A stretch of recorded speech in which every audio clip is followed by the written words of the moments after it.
আজি আপোনালোকলৈ মই লৈ আহিছোঁ এটা নতুন ৰেচিপি। ৰেচিপিটো হৈছে এনেকৈ ফ্ৰেঞ্চ ফ্ৰাই ৰেচিপি। একদম সহজ এটা ৰেচিপি মই আপোনালোকৰ লগত শ্বেয়াৰ কৰিম। ৰেচিপিটো আপোনালোকে সম্পূৰ্ণ চাব, কেনেকৈ পালে মোক কমেণ্ট কৰি জনাব ৰেচিপিটো।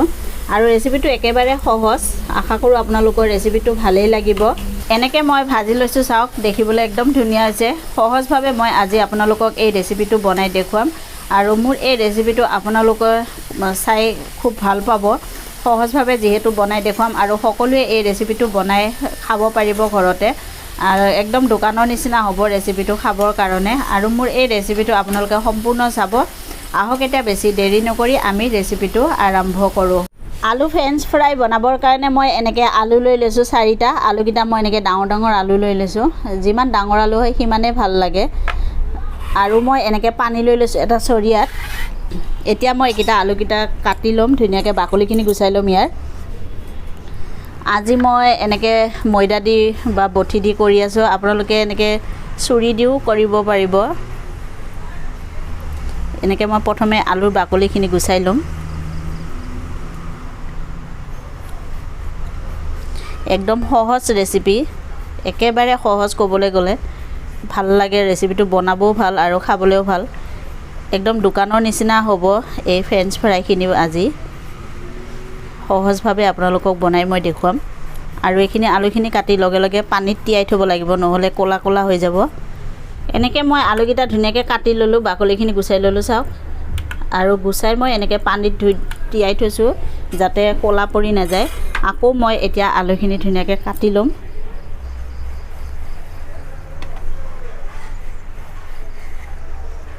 আলুখিনি এনেকৈ হিচাপত কাটিব লাগিব।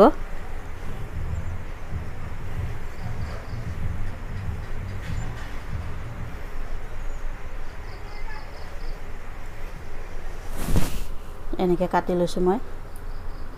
আৰু কাটি কাটি এনেকৈ পানীত থৈ দিব লাগিব।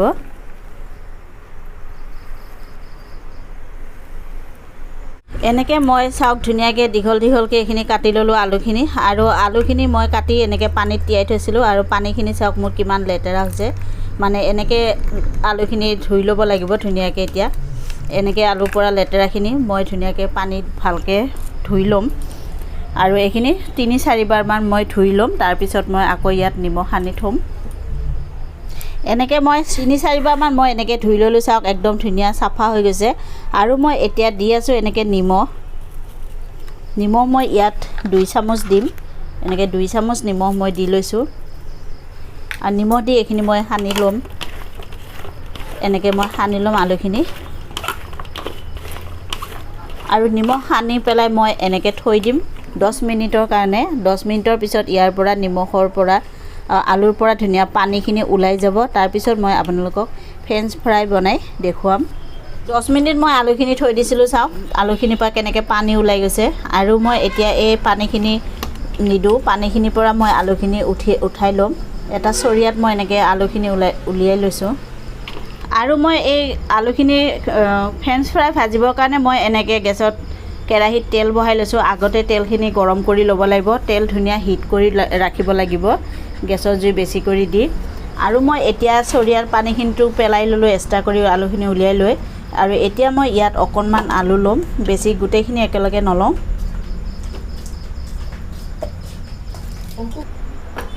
আৰু দি আছোঁ মই ইয়াত এনেকৈ কৰ্ণফ্ল'ৰ।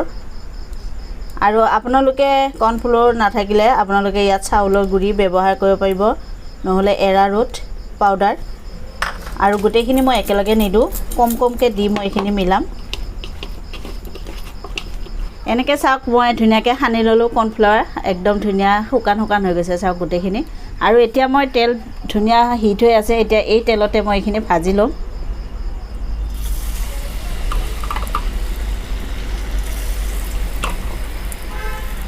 তেল ধুনীয়া গৰম হ'ব লাগিব, তেতিয়া মানে ভাল হয়।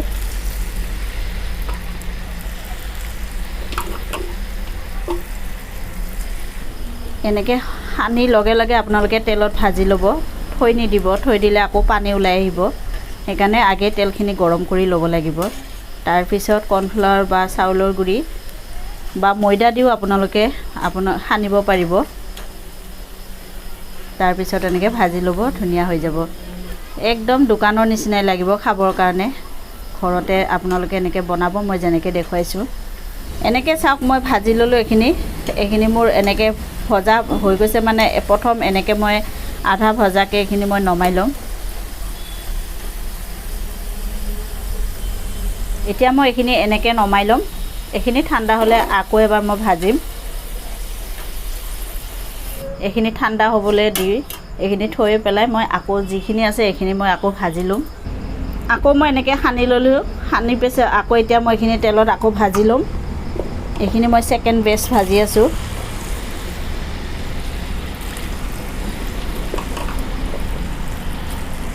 এনেকৈ চাওক এইখিনিও মোৰ ভজা হৈ গ'ল এইখিনিও মই 5-10 মিনিটমান ভাজি ল'লোঁ বেছি সময় নালাগে ভাজোতে এইখিনি মোৰ এতিয়া নমাই ল'ম এইখিনিও হৈ গৈছে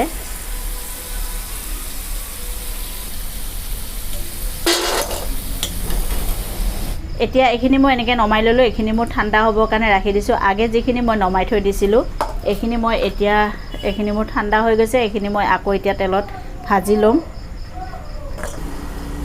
এনেকৈ মই আগৰখিনি তেলত ভাজি ল'ম এইখিনি মোৰ ঠাণ্ডা হৈ গ'ল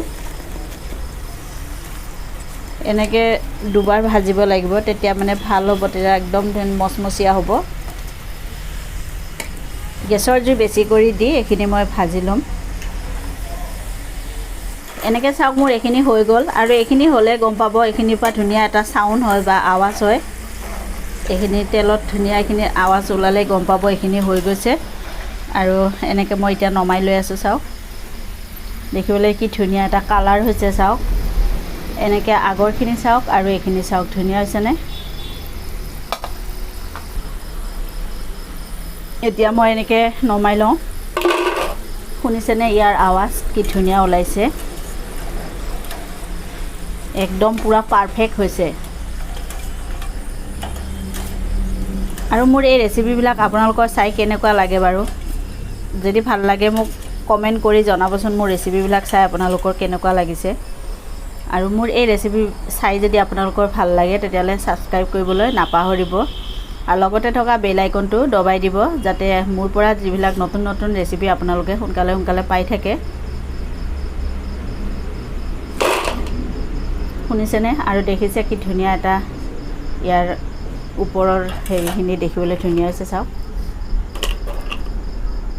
আৰু এতিয়া মই সেকেন্ড বেচটো আকৌ ভাজি ল'ম এতিয়া এনেকৈ চাওক মই ধুনীয়াকৈ সজাই আপোনালোকক দেখুৱালোঁ আৰু ইয়াৰ আৱাজ শুনাও আপোনালোকক চাওক কি ধুনীয়া আৱাজ হৈছে দেখিছেনে আৰু এটা ভাঙি দেখুৱাই আছে চাওক ইয়াৰ ভিতৰখন চাওক একদম মানে কোমল হৈ গৈছে চাওক ভিতৰখন সফট হৈ গৈছে একদম আলুখিনি নোহোৱা হৈ গ'ল দেখিবলৈ একদম খুব ভাল এটা ৰেচিপি আৰু ফ্ৰেণ্ডছ আপোনালোকে এনেকৈ বনাব বনাই খাব আৰু আপোনালোকে এনেকৈ টমেটো চচেৰেও খাব পাৰিব খাবলৈ খুব ভাল লাগিছে আপোনালোকে এনেকৈ বনাব আৰু খাব খাই কেনেকৈ পালে মোক কমেণ্ট কৰি জনাব আৰু মোৰ এই ৰেচিপিটো চাই যদি আপোনালোকৰ ভাল লাগে তেতিয়াহ'লে প্লিজ এটা ছাবস্ক্ৰাইব কৰিব আৰু লগতে এটা লাইক কৰিব আৰু লগতে বেল আইকনটো দবাই দিব যাতে মোৰ পৰা নতুন ৰেচিপিসমূহ আপোনালোকে সোনকালে পাই থাকে আকৌ মই নতুন ৰেচিপি লৈ আপোনালোকৰ ওচৰলৈ আহিম আজিলৈ ইমানতে ধন্যবাদ